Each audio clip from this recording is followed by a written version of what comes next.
demonstrators say that Toronto police have never been respectful of them and that violence and aggression towards them has been escalating over the past few weeks. They say that they were boxed in during Saturday's protests, which happened on Palestinian Land Day, and they were unable to exercise their freedom of assembly. And that's because they describe what happened to them as police brutality. There's actually still a sign left over from today's protest in the far back there. It says, "Stop hurting the homies." Police, they dispute that. A spokesperson for Toronto Police tells us that the difference lately has been demonstrators' refusal of police directives despite clear communication.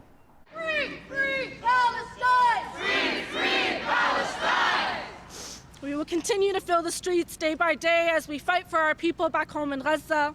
Speaking at a press conference outside Toronto Police headquarters, several people addressed the crowd of about 50 people, including this man.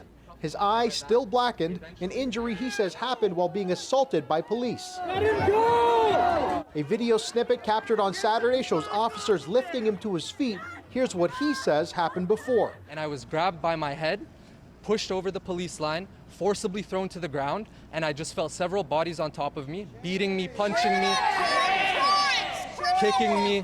I was not resisting. I was not a threat. He says he spent hours in police custody for allegedly assaulting an officer, a victim he says cops couldn't produce. I was then told after the fact that there was no evidence of a crime, there was no victim whatsoever, yet I was still in the back of a police van awaiting and being charged with something that there was no evidence for.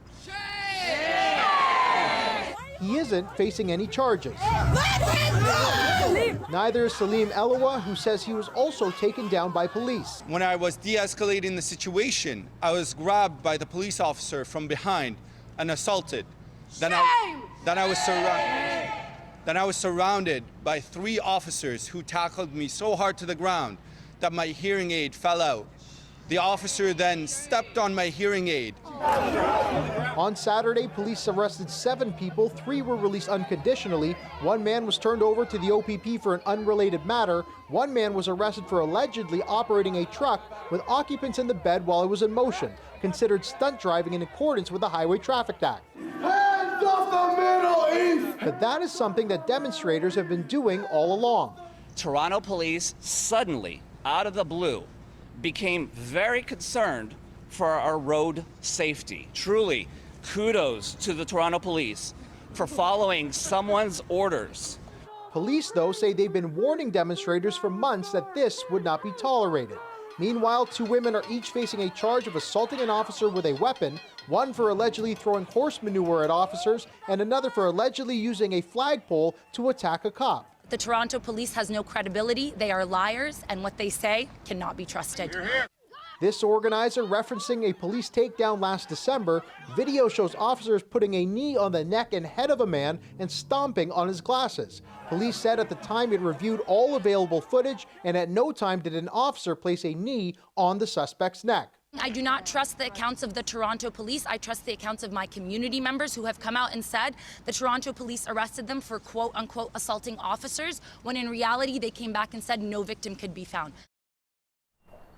Now, Chris, the people who spoke today also say another man was arrested who was just a neighborhood resident. They say that the police racially profiled them as part of the demonstration. Now, police would not speak to that individual allegation. They declined our request for an interview today, instead pointing to a statement that was released yesterday that says the necessary and appropriate force was used to preserve public and officer safety. The Police Association also commenting via statement saying they expect the same respect that they extend to demonstrators. And lastly, Chris, the Prime Minister also weighing in today, almost 180 days into these demonstrations. He's reaffirmed their right and all Canadians' rights to peacefully protest, saying he expects police to obey and enforce the law.